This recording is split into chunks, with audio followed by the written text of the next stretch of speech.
ಈ ವಿಡಿಯೋಲಿ time frame alignment ಮತ್ತೆ ಡೈಲಿ ಬಯಾಸ್ ಬಗ್ಗೆ ಹೇಳ್ತಾ ಇದ್ದೀನಿ. ಸೊ ಈ ವಿಡಿಯೋನ ನಾವು ತುಂಬಾ ಇಂಪಾರ್ಟೆಂಟ್ ಆಗಿ ಗಮನ ಹರಿಸಿ ತಿಳ್ಕೊಬೇಕು. ಸೊ ಫಸ್ಟ್ ಡೈಲಿ ಬಯಾಸ್ ಅಂದ್ರೆ ಏನು ಅಂತ ತಿಳ್ಕೊಳ್ಳೋಣ. ಸೊ ಡೈಲಿ ಬಯಾಸ್ ಅಂದ್ರೆ ನಮ್ದು ಒನ್ ಡೇ ಕ್ಯಾಂಡಲ್ ಯಾವ ಡೈರೆಕ್ಷನ್ ಅಲ್ಲಿ ಮೂವ್ ಆಗುತ್ತೆ ಅಂತ ಐಡೆಂಟಿಫೈ ಮಾಡುತ್ತೆ. ಸೊ ಅದು ಯಾವ ಡೈರೆಕ್ಷನ್ ಅಲ್ಲಿ ಮೂವ್ ಆಗುತ್ತೆ ಅಂತ ನಾವು ಐಡೆಂಟಿಫೈ ಮಾಡಿದ್ರೆ ಸೊ ಆ ಬಯಾಸ್ ಪ್ರಕಾರ ನಾವು ಟ್ರೇಡ್ ಮಾಡ್ಬೋದು ಲೋವರ್ ಟೈಮ್ ಫ್ರೇಮ್ ಹೋಗಿ. ಸೊ ಈಗ ನೋಡಿ, ಇಲ್ಲಿ ಡೈಲಿ ಟೈಮ್ ಫ್ರೇಮ್ಗೆ ಡೈಲಿ ಫೇರ್ ವ್ಯಾಲ್ಯೂ ಗ್ಯಾಪ್ ಇದೆ. Daily fair value gap tap ಆಗಿ ಪ್ರೀವಿಯಸ್ ಡೇ ಲೋ ತಗೊಂಡಿದೆ. ಸೊ ಪ್ರೀವಿಯಸ್ ಡೇ ಲೋ ತಗೊಂಡು ರಿವರ್ಸಲ್ ಕ್ಯಾಂಡಲ್ ಫಾರ್ಮ್ ಆಗಿರೋದ್ರಿಂದ ಸೊ ನಾನು ಬೈ ಸೈಡ್ ಲಿಕ್ವಿಡಿಟಿ ಟಾರ್ಗೆಟ್ ಮಾಡಿ ಇದು ನನಗೆ ಇವತ್ತೊಂದು ದಿನ ನನಗೆ ಬುಲಿಶ್ ಇರುತ್ತೆ ಅಂತ ನನಗೆ ಗೊತ್ತಿರುತ್ತೆ. ಸೊ ನಾನು ಇಲ್ಲಿ lower time frame confirmation wait ಮಾಡಿ ಎಂಟ್ರಿ ಮಾಡ್ತೀನಿ. ಸೊ ಇದೇ ಎಕ್ಸಾಂಪಲ್ ಬೇರಿಶ್ ನೋಡಿ, ಡೈಲಿ ಫೇರ್ ವ್ಯಾಲ್ಯೂ ಗ್ಯಾಪ್ಗೆ ಟ್ಯಾಪ್ ಆಗಿ ಯಾವ ಡೈರೆಕ್ಷನ್ ಅಲ್ಲಿ ಕ್ಯಾಂಡಲ್ ಮೂವ್ ಆಗಿದೆ ಅಂತ ಆಂಟಿಸಿಪೇಟ್ ಮಾಡೋದನ್ನೇ ಡೈಲಿ ಬಯಾಸ್ ಅಂತ ಹೇಳ್ತೀವಿ. ಸೊ ಇಲ್ಲಿ daily fair value gap tap ಆಗಿ ಬುಲಿಶ್ ಹೋಗಿರೋದನ್ನ ನಾವು ಆಂಟಿಸಿಪೇಟ್ ಮಾಡೋದನ್ನ ಡೈಲಿ ಬಯಾಸ್ ಅಂತ ಹೇಳ್ತೀವಿ. ಸೊ ಇದನ್ನ ಡೈಲಿ ಫೇರ್ ವ್ಯಾಲ್ಯೂ ಗ್ಯಾಪ್ ಅಂತ ಹೇಳ್ತೀವಿ. ಸೊ ಡೈಲಿ ಬಯಾಸ್ಗೆ ಒಂದು daily fair value gap use ಮಾಡ್ಕೊಂಡು ಬಯಾಸ್ ಐಡೆಂಟಿಫೈ ಮಾಡೋದು. ಸೊ ಇನ್ನೊಂದು ಪ್ರೀವಿಯಸ್ ಡೇ ಹೈ ಮತ್ತೆ ಪ್ರೀವಿಯಸ್ ಡೇ ಲೋನ ಮಾರ್ಕ್ ಮಾಡಿ ಐಡೆಂಟಿಫೈ ಮಾಡೋದು. ಸೊ ಈ ತರ previous day high previous day ಲೋನ ಮಾರ್ಕ್ ಮಾಡಿದಾಗ ನಮ್ಗೆ ಈ ಕ್ಯಾಂಡಲ್ ಅದನ್ನ ತಗೊಂಡು ಈ ಹೈ ಒಳಗಡೆನೆ ಕ್ಲೋಸ್ ಆದ್ರೆ ಇದು ರಿವರ್ಸಲ್ ಕ್ಯಾಂಡಲ್. ಈ ತರ ಕ್ಲೋಸ್ ಆದಾಗ ನೆಕ್ಸ್ಟ್ ನಮ್ಗೆ ಕನ್ಫರ್ಮೇಶನ್ ಸಿಕ್ಕಿದಾಗ ಇದನ್ನ ಟಾರ್ಗೆಟ್ ಮಾಡ್ಬೋದು. ಸೊ ಇದು ನೋಡಿ, ಇಲ್ಲಿ ತಗೊಂಡು ಈ ಲೋನ ತಗೊಂಡು ಕ್ಯಾಂಡಲ್ ರಿವರ್ಸಲ್ ಕ್ಯಾಂಡಲ್ ಫಾರ್ಮ್ ಆಗಿ ಈ ಲೋ ಒಳಗಡೆ ಕ್ಲೋಸ್ ಆಗಿದೆ. ಸೊ ನಮ್ಗೆ ಬಾಡಿ ಕ್ಲೋಸ್ ಆಗಿದ್ರೆ ಇದು ರಿವರ್ಸಲ್ ಕ್ಯಾಂಡಲ್ ಆಗ್ತಿರ್ಲಿಲ್ಲ. ಸೊ ಅದು ನೆಕ್ಸ್ಟ್ ನಾವು ಇದನ್ನ ಟಾರ್ಗೆಟ್ ಮಾಡ್ಬೋದು. ಇಲ್ಲಿ ಎಕ್ಸಾಂಪಲ್ ನೋಡಿ, ಪ್ರೀವಿಯಸ್ ಡೇ ಹೈನ ತಗೊಂಡು ರಿವರ್ಸಲ್ ಫಾರ್ಮ್ ಆಗಿದೆ. ಸೊ ಅದ್ರದ್ದು ನೆಕ್ಸ್ಟ್ ಕ್ಯಾಂಡಲ್ ಪ್ರೀವಿಯಸ್ ಡೇ ಲೋನ ತಗೊಂಡಿದೆ. ಸೊ ಇಲ್ಲಿ ನಾವು ಇದು ಬಯಾಸ್ ನ ಐಡೆಂಟಿಫೈ ಮಾಡೋದಕ್ಕೆ. ಸೊ ಈ ಹೈ ತಗೊಂಡು ಈ ತರ ಕ್ಲೋಸ್ ಆದಾಗ ನಮ್ಗೆ ಬೇರಿಶ್ ಬಯಾಸ್ ಇರುತ್ತೆ ಅಂತ ಗೊತ್ತಾಗತ್ತೆ. ಸೊ ಇದನ್ನ ಟಾರ್ಗೆಟ್ ಮಾಡ್ಬೋದು. ಸೊ ಇಲ್ಲಿ ನೋಡಿ, ಈ ಲೋನ ತಗೊಂಡು ಕ್ಯಾಂಡಲ್ ಒಳಗಡೆ ಕ್ಲೋಸ್ ಆಗಿ ರಿವರ್ಸಲ್ ಕ್ಯಾಂಡಲ್ ಫಾರ್ಮ್ ಆದಾಗ ಈ ಪ್ರೀವಿಯಸ್ ಡೇ ಲೋನ ಟಾರ್ಗೆಟ್ ತಗೊಂಡಾಗ ಪ್ರೀವಿಯಸ್ ಡೇ ಹೈನ ಟಾರ್ಗೆಟ್ ಮಾಡ್ತೀವಿ. ಸೊ ನನ್ ಬಯಾಸ್ ಬುಲಿಶ್ ಇರುತ್ತೆ ಈ ಹೈ ತಗೊಳ್ಳೋವರೆಗೂ. ಸೊ ಇಲ್ಲಿ ಇದನ್ನ ನಾವು daily previous day high low ಹೆಂಗೆ ಮಾರ್ಕ್ ಮಾಡಿದ್ವಿ ಹಂಗೆ previous week high previous week ಲೋನು ಮಾರ್ಕ್ ಮಾಡ್ಬೋದು.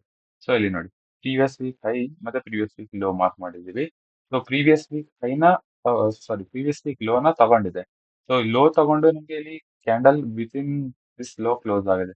ಸೊ ಇಲ್ಲಿ ರಿವರ್ಸಲ್ ಕ್ಯಾಂಡಲ್ ಫಾರ್ಮ್ ಆಗಿರೋದ್ರಿಂದ ಪ್ರೀವಿಯಸ್ ವೀಕ್ ಹೈ ತಗೊಳ್ಳೋವರೆಗೂ ನಾನು ಬಯಾಸ್ ಬೇರಿಶ್. ಸೊ 4 ದಿನ ನನ್ಗೆ ಬುಲಿಶ್.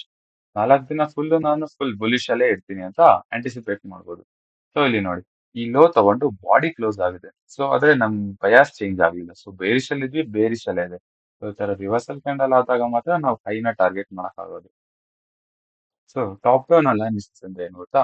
ಹೈಯರ್ ಟೈಮ್ ಫ್ರೇಮ್ ಇಂದ intermediate time frame, intermediate time frame ಇಂದ ಲೋವರ್ ಟೈಮ್ ಫ್ರೇಮ್ ಹೋಗಿ ಹೆಂಗೆ ಟೈಮ್ ಫ್ರೇಮ್ ಅಲೈನ್ಮೆಂಟ್ ಮಾಡ್ಕೊಳ್ಳೋದು ಅಂತ ತಿಳ್ಕೊಳ್ಳೋದು. ಸೊ ಇಲ್ಲಿ daily time frame higher time frame ಅಂತ ಹೇಳ್ತಾರೆ. ಇದನ್ನ ನಾವು ಬಯಾಸ್ ಯೂಸ್ ಮಾಡ್ತೀವಿ. ಸೊ ಇವತ್ತಿನ ಕ್ಯಾಂಡಲ್ ಯಾವ ಡೈರೆಕ್ಷನ್ ಅಲ್ಲಿ ಮೂವ್ ಆಗುತ್ತೆ ಅಂತ ಐಡೆಂಟಿಫೈ ಮಾಡ್ತೀವಿ. ಸೊ ಸ್ಟ್ರಕ್ಚರ್ ಈ ಈ higher time frame bias confirmation ಗೆ ನಾವು ಇಂಟರ್ಮೀಡಿಯೇಟ್ ಟೈಮ್ ಫ್ರೇಮ್ ಯೂಸ್ ಮಾಡಿ ಮಾರ್ಕೆಟ್ ಸ್ಟ್ರಕ್ಚರ್ ಶಿಫ್ಟ್ ಗೆ ವೇಟ್ ಮಾಡ್ತೀವಿ. ಸೊ ಮಾರ್ಕೆಟ್ ಸ್ಟ್ರಕ್ಚರ್ ಶಿಫ್ಟ್ ಆಗಿ ನಮಗೆ ಫೇರ್ ವ್ಯಾಲ್ಯೂ ಗ್ಯಾಪ್ ಎಂಟ್ರಿ ಮಾಡ್ಬೋದು. ಸೊ ಇಲ್ಲಿ ಮಾರ್ಕೆಟ್ ಸ್ಟ್ರಕ್ಚರ್ ಶಿಫ್ಟ್ ಗೆ ಸೊ ಬಯಾಸ್ಗೆ ನಾವು structure confirmation intermediate time frame ಅಲ್ಲಿ ಮಾಡ್ತೀವಿ. ಸೊ ಇಂಟರ್ಮೀಡಿಯೇಟ್ ಟೈಮ್ ಫ್ರೇಮ್ ಅಲ್ಲಿ ಫೇರ್ ವ್ಯಾಲ್ಯೂ ಗ್ಯಾಪ್ ಮತ್ತೆ ಸ್ಟ್ರಕ್ಚರ್ ಶಿಫ್ಟ್ ಆಗಿ ಕನ್ಫರ್ಮೇಶನ್ ಆದಾಗ ಲೋವರ್ ಟೈಮ್ ಫ್ರೇಮ್ ಹೋಗಿ ಸ್ಟ್ರಕ್ಚರ್ ಶಿಫ್ಟ್ ಮತ್ತೆ ಸೇಮ್ ಎಂಟ್ರಿಗೆ ನಾವು ಲೋವರ್ ಟೈಮ್ ಫ್ರೇಮ್ ಯೂಸ್ ಮಾಡ್ತೀವಿ. ಇದನ್ನ ಯಾವ ಟೈಮ್ ಫ್ರೇಮ್ ಅಲ್ಲಿ ಇದ್ದಾಗ ಯಾವ ಟೈಮ್ ಫ್ರೇಮ್ ಗೆ ಹೋಗ್ಬೇಕು ಅಂತ ಹೆಂಗ್ ಐಡೆಂಟಿಫೈ ಮಾಡೋದು ಗೊತ್ತಾ? ಟೈಮ್ ಫ್ರೇಮ್ ಅಲೈನ್ಮೆಂಟ್ ಅಂತ ಬರುತ್ತೆ. ಸೊ ನಮ್ಗೆ ವೀಕ್ಲಿ ಇಂದ 4 hours. So weekly fair value gap ಅಥವಾ previous week high previous week low ತಗೊಂಡಾಗ 4 ಅವರ್ಸ್ ಸ್ಟ್ರಕ್ಚರ್ ಕನ್ಫರ್ಮೇಶನ್ ಗೆ ವೇಟ್ ಮಾಡ್ತೀವಿ.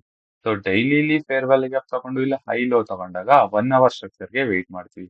ಸೊ ಈಗ ನಮ್ಗೆ 4 ಅವರ್ ಅಲ್ಲಿ ಮತ್ತೆ ಸ್ಟ್ರಕ್ಚರ್ ಶಿಫ್ಟ್ ಆಗಿ ಫೇರ್ ವ್ಯಾಲ್ಯೂ ಗ್ಯಾಪ್ ಫಾರ್ಮ್ ಆದ್ರೆ ನಾವು 15 ಮಿನಿಟ್ಸ್ ಅಲ್ಲಿ ಎಂಟ್ರಿ ಮಾಡ್ತೀವಿ. So higher time frame weekly ಮತ್ತೆ daily. Intermediate time frame 4 hour ಮತ್ತೆ 1 ಅವರ್. ಸೊ ಇದೆಲ್ಲ lower time frame 15 minutes 5 minutes 3 minutes. So ನಮ್ಗೆ ಇಲ್ಲಿ ಸ್ಟ್ರಕ್ಚರ್ ಶಿಫ್ಟ್ ಆದ್ಮೇಲೆ ಎಂಟ್ರಿ 4 ಅವರ್ಸ್ ಇಂದ 15 ಮಿನಿಟ್ಸ್ ಎಂಟ್ರಿ ಯೂಸ್ ಮಾಡ್ಬೋದು. 1 ಅವರ್ ಅಲ್ಲಿ ಸ್ಟ್ರಕ್ಚರ್ ಶಿಫ್ಟ್ ಆಗಿ ಕನ್ಫರ್ಮೇಶನ್ ಸಿಕ್ಕಾಗ 5 ಮಿನಿಟ್ಸ್ ಅಲ್ಲಿ ಎಂಟ್ರಿ ಮಾಡ್ಬೋದು. ಸೊ ಈ 4 ನ ತುಂಬಾ ಜಾಸ್ತಿ ಕಾಮನ್ ಆಗಿ ಯೂಸ್ ಮಾಡ್ತಾರೆ. 30 ಮಿನಿಟ್ಸ್ ಇಂದ 3 ಮಿನಿಟ್ಸ್ ಟ್ರೇಡ್ ಮಾಡ್ತಾರೆ. ಸೊ 15 ಮಿನಿಟ್ಸ್ ಇಂದ 1 ಮಿನಿಟ್ ಮಾಡ್ತಾರೆ. ಸೊ ಇದೆರಡು ಮಾಡೋದಕ್ಕೆ ತುಂಬಾ ಎಕ್ಸ್ಪೀರಿಯನ್ಸ್ ಬೇಕಾಗಿರುತ್ತೆ. ಸೊ ಈಗ ಒಂದು ಟೈಮ್ ಫ್ರೇಮ್ ಅಲೈನ್ಮೆಂಟ್ ಎಕ್ಸಾಂಪಲ್ ತೋರಿಸ್ತೀನಿ. ಸೊ ಇಲ್ಲಿ ನೋಡಿ, ಒಂದು ಡೇ ಕ್ಯಾಂಡಲ್ದು ಫೇರ್ ವ್ಯಾಲ್ಯೂಗೆ ಟ್ಯಾಪ್ ಆಗಿ ಪ್ರೀವಿಯಸ್ ಡೇ ಲೋನ ತಗೊಂಡಿದೆ. ಸೊ ಇದು ತಗೊಂಡಾಗ ಒನ್ ಡೇ ಇದ್ದಾಗ ನಾನು ಟೈಮ್ ಫ್ರೇಮ್ ಅಲೈನ್ಮೆಂಟ್ ಮಾಡ್ಕೊಂಡು ಇಂಟರ್ಮೀಡಿಯೇಟ್ ಟೈಮ್ ಫ್ರೇಮ್ 1 ಅವರ್ ಅಲ್ಲಿ ಮಾರ್ಕೆಟ್ ಸ್ಟ್ರಕ್ಚರ್ ಶಿಫ್ಟ್ ಹೋಗ್ತೀನಿ. ಸೊ ನನಗೆ ಇಲ್ಲಿ ನೋಡಿ, ಸ್ಟ್ರಕ್ಚರ್ ಕನ್ಫರ್ಮೇಶನ್ಗೆ ನಾನು 1 ಅವರ್ ಹೋಗ್ತೀನಿ. ಸೊ ಇದು ವೀಕ್ಲಿ ಫೇರ್ ವ್ಯಾಲ್ಯೂಗೆ ಹಾಕಿದ್ರೆ 4 ಅವರ್ ಸ್ಟ್ರಕ್ಚರ್ ಶಿಫ್ಟ್ ಗೆ ವೇಟ್ ಮಾಡ್ತಾ ಇದ್ದೆ. ಸೊ ಇಲ್ಲಿ 1 ಅವರ್ ಮಾರ್ಕೆಟ್ ಸ್ಟ್ರಕ್ಚರ್ ಶಿಫ್ಟ್ ಆಗಿದೆ. ಸೊ ನಾನು 5 ಮಿನಿಟ್ಸ್ ಅಲ್ಲಿ ಎಂಟ್ರಿ ಮಾಡ್ತೀನಿ. ಇದು 4 ಅವರ್ ಆಗಿದ್ರೆ 15 ಮಿನಿಟ್ಸ್ ಅಲ್ಲಿ ಎಂಟ್ರಿ ಮಾಡ್ತಿದ್ದೆ. ಸೊ ಇದನ್ನ ಬಯಾಸ್ ಯೂಸ್ ಮಾಡ್ತೀವಿ, ಇದು ಸ್ಟ್ರಕ್ಚರ್ ಯೂಸ್ ಮಾಡ್ತೀವಿ, ಇದನ್ನ ಎಂಟ್ರಿಗೆ ಯೂಸ್ ಮಾಡ್ತೀವಿ. ಇಲ್ಲಿ ನೋಡಿ, ಪ್ರೀವಿಯಸ್ ಡೇ ಲೋ ತಗೊಂಡು ರಿವರ್ಸಲ್ ಕನ್ಫರ್ಮೇಶನ್ ಸಿಕ್ಕಿದೆ. ಅದ್ರ ಜೊತೆ ನಮ್ಗೆ ಇಲ್ಲಿ ಡೈಲಿ ಫೇರ್ ವ್ಯಾಲ್ಯೂ ಕೂಡ ಇದೆ. ಸೊ ಎರಡು ಅಲೈನ್ಮೆಂಟ್ ಆಗಿದೆ. ಸೊ ನೋಡಿ, ಫೇರ್ ವ್ಯಾಲ್ಯೂ ಗ್ಯಾಪ್ ಮತ್ತೆ ಪ್ರೀವಿಯಸ್ ಡೇ ಲೋ ತಗೊಂಡು ನಿಮ್ಗೆ ಹೈ ಕನ್ಫರ್ಮೇಶನ್, ಸೊ ಬುಲಿಶ್ ಆಗುತ್ತೆ ಅಂತ. ಸೊ ನಮ್ಗೆ ಈ ಲೋ ತಗೊಂಡಾಗ ಒನ್ ಡೇ ಟೈಮ್ ಫ್ರೇಮ್ ಅಲ್ಲಿ ಇದೀವಿ. ಸೊ ನಮ್ಗೆ ಕ್ಯಾಂಡಲ್ ಬುಲಿಶ್ ಇದೆ ಅಂತ ಆಂಟಿಸಿಪೇಟ್ ಮಾಡ್ಬೋದು. ಸೊ ಬಯಾಸ್ ಬುಲಿಶ್ ಇದೆ, ಇವತ್ತಿನ ಕ್ಯಾಂಡಲ್ ನಮ್ಗೆ ಬುಲಿಶ್ ಇರುತ್ತೆ ಅಂತ ಆಂಟಿಸಿಪೇಟ್ ಮಾಡ್ಬೋದು. ಸೊ ನಾನು ಒನ್ ಡೇಲಿ ಇದ್ದಾಗ 1 ಅವರ್ ಸ್ಟ್ರಕ್ಚರ್ ಕನ್ಫರ್ಮೇಶನ್ಗೆ ಹೋಗ್ತೀನಿ. ಸೊ ನಾನು 1 ಅವರ್ಗೆ ಹೋಗಿ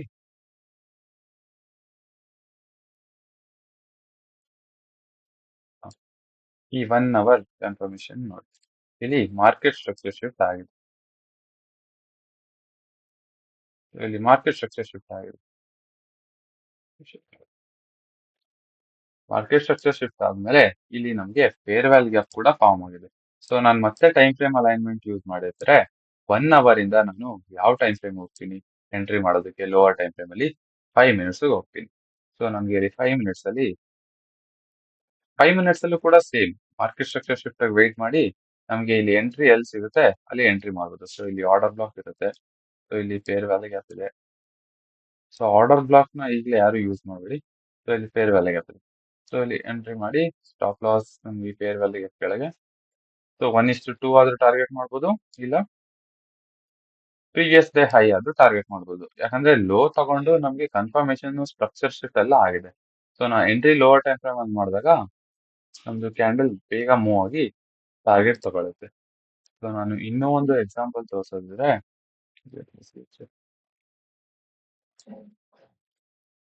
ಇಲ್ಲಿ ನೋಡಿ, ಇಲ್ಲಿ ಈ ಕ್ಯಾಂಡಲ್ ನೋಡಿ. ಸೊ ನಮ್ಗೆ ಇದು ಪ್ರೀವಿಯಸ್ ಡೇ ಹೈ ತಗೊಂಡು ಕ್ಲೋಸ್ ಆಗಿದೆ. ಪ್ರೀವಿಯಸ್ ಡೇ ಹೈ ಜೊತೆಗೆ ನಮ್ಗೆ one day fair value gap ಕೂಡ ಇದೆ. ಸೊ ನಾನು ಈ ಕ್ಯಾಂಡಲ್ ಹೈ ತಗೊಂಡು ಕ್ಲೋಸ್ ಆಗ್ಬೇಕಾದ್ರೆ ನನಗೆ ಕನ್ಫರ್ಮೇಶನ್ ಸಿಗುತ್ತೆ. ಸೊ ಇದನ್ನ ನಾನು ಟ್ರೇಡ್ ಮಾಡ್ಬೋದು, ಯಾಕಂದ್ರೆ ಡೈಲಿ ಫೇರ್ ವ್ಯಾಲ್ಯೂ ಗ್ಯಾಪ್ ಕೂಡ ಇದೆ, ಪ್ರೀವಿಯಸ್ ಡೇ ಹೈ ಕೂಡ ತಗೊಂಡಿದೆ. ಸೊ ನಾನು ಟೈಮ್ ಫ್ರೇಮ್ ಅಲೈನ್ಮೆಂಟ್ ಮಾಡ್ಕೊಂಡು 1 ಅವರ್ ಸ್ಟ್ರಕ್ಚರ್ ಕನ್ಫರ್ಮೇಶನ್ ಹೋಗ್ತೀನಿ. ಸೊ ಇಲ್ಲಿ ನಮ್ಗೆ 1 ಅವರ್ ಸ್ಟ್ರಕ್ಚರ್ ಶಿಫ್ಟ್ ಆಗಿದೆ. ಸೊ ಸ್ಟ್ರಕ್ಚರ್ ಶಿಫ್ಟ್ ಆದಾಗ ಕೆಲವು ಸರಿ ನಿಮ್ಗೆ ಇಂಟರ್ಮೀಡಿಯೇಟ್ ಟೈಮ್ ಫ್ರೇಮ್ ಅಲ್ಲಿ ಎಂಟ್ರಿ ಸಿಗುತ್ತೆ. ಸೊ ನಿಮ್ಗೆ ಇಂಟರ್ಮೀಡಿಯೇಟ್ ಟೈಮ್ ಫ್ರೇಮ್ ಅಲ್ಲಿ ಎಂಟ್ರಿ ಸಿಕ್ಕಿಲ್ಲ ಅಂದ್ರೆ ಲೋವರ್ ಟೈಮ್ ಫ್ರೇಮ್ ಹೋಗ್ತೀರಾ. ಸೊ ಇಲ್ಲಿ 1 ಅವರ್ ಆಗಿ ಸ್ಟ್ರಕ್ಚರ್ ಶಿಫ್ಟ್ ಆದ್ರೆ 5 ಮಿನಿಟ್ಸ್ಗೆ ಹೋಗ್ತೀರಾ.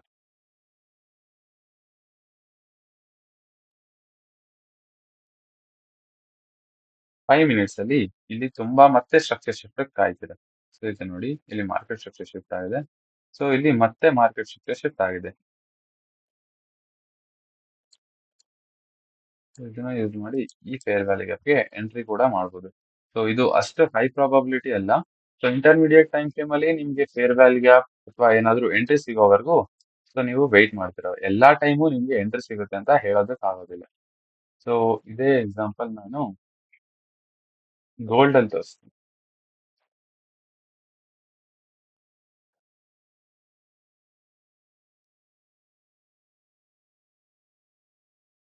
ಗೋಲ್ಡ್ ಅಲ್ಲೂ ಕೂಡ ಪ್ರೀವಿಯಸ್ ಡೇ ಲೋ ತಗೊಂಡು ಪ್ರೀವಿಯಸ್ ಡೇ ಹೈ ಟಾರ್ಗೆಟ್ ಮಾಡ್ಬೋದು. ಸೊ ಇದರಲ್ಲಿ ಇವಾಗ ನಮ್ಗೆ 1 ಅವರ್ ಸ್ಟ್ರಕ್ಚರ್ ಶಿಫ್ಟ್ ಕನ್ಫರ್ಮೇಶನ್ ಕಾಯ್ತೀವಿ. ಸೊ ಇಲ್ಲಿ 1 ಅವರ್ ಸ್ಟ್ರಕ್ಚರ್ ಶಿಫ್ಟ್ ಕೂಡ ಆಗಿದೆ. ಸೊ 1 ಅವರ್ ಸ್ಟ್ರಕ್ಚರ್ ಶಿಫ್ಟ್ ಆಗಿ ಫೇರ್ ವ್ಯಾಲ್ಯೂ ಗ್ಯಾಪ್ ಕೂಡ ಫಾರ್ಮ್ ಆಗಿದೆ ನಮಗೆ. ಸೊ ಇಲ್ಲೊಂದು ಫೇರ್ ವ್ಯಾಲ್ಯೂ ಗ್ಯಾಪ್ ಇದೆ, ಮೇಲ್ಗಡೆ ಒಂದಿದೆ. ಸೊ ನಾವು ಮೋಸ್ಟ್ ಪ್ರಾಬಬ್ಲಿ ಈ ಫೇರ್ ವ್ಯಾಲ್ಯೂ ಗ್ಯಾಪ್ಗೆ ರೆಸ್ಪೆಕ್ಟ್ ಆಗುತ್ತೆ. ಸೊ ಈ 1 ಅವರ್ ಫೇರ್ ವ್ಯಾಲ್ಯೂ ಗ್ಯಾಪ್ ಆದಾಗ ನಮ್ಗೆ ಬಯಾಸ್ ಚೇಂಜ್ ಆಗಿದೆ. ಸೊ ಬೇರೆ ಇದ್ದಿದ್ದು ಬುಲಿಶ್ ಚೇಂಜ್ ಆಗಿದೆ, ಯಾಕಂದ್ರೆ ಇಲ್ಲಿ ಮಾರ್ಕೆಟ್ ಸ್ಟ್ರಕ್ಚರ್ ಶಿಫ್ಟ್ ಆಗಿದೆ. ಟೈಮ್ ಫ್ರೇಮ್ ಅಲೈನ್ಮೆಂಟ್ ಮಾಡ್ಕೊಂಡಿದ್ದಾಗ ಒನ್ ಡೇ ಬಯಾಸ್ಗೆ ನಮ್ಗೆ 1 ಅವರ್ ಮಾರ್ಕೆಟ್ ಸ್ಟ್ರಕ್ಚರ್ ಶಿಫ್ಟ್ ಬೇಕಾಗುತ್ತೆ. ಸೊ ಇದೇ ಪ್ರೀವಿಯಸ್ ವೀಕ್ ಲೋ ತಗೊಂಡಿದ್ರೆ 4 ಅವರ್ ಸ್ಟ್ರಕ್ಚರ್ಗೆ ಕಾಯ್ತಾ ಇದ್ವಿ. ಸೊ ಈಗ 1 ಅವರ್ ಸ್ಟ್ರಕ್ಚರ್ ಶಿಫ್ಟ್ ಆಗಿ 1 ಅವರ್ ಫೇರ್ ವ್ಯಾಲ್ಯೂಗೆ ಟ್ಯಾಪ್ ಆಗಿದೆ. ಸೊ ನಾವು 5 ಮಿನಿಟ್ಸ್ ಹೋಗಿ ಇಲ್ಲಿ ನೋಡ್ಬೋದು. ಇಲ್ಲಿ ತುಂಬಾ ದೊಡ್ಡದಾಗಿ ಮಾರ್ಕೆಟ್ ಸಕ್ಸಸ್ ಆಗಿದೆ. ಸೊ ಎರಡು ಮಾರ್ಕೆಟ್ ಸಕ್ಸಸ್ ಕೂಡ ಮಾರ್ಕ್ ಮಾಡಿ, ಇದನ್ನು ಮಾರ್ಕ್ ಮಾಡ್ಬೋದು, ಸೊ ಇದನ್ನು ಮಾರ್ಕ್ ಮಾಡ್ಬೋದು. ಸೊ ಎರಡು ಮಾರ್ಕೆಟ್ ಸಕ್ಸಸ್ ಆಗಿದೆ.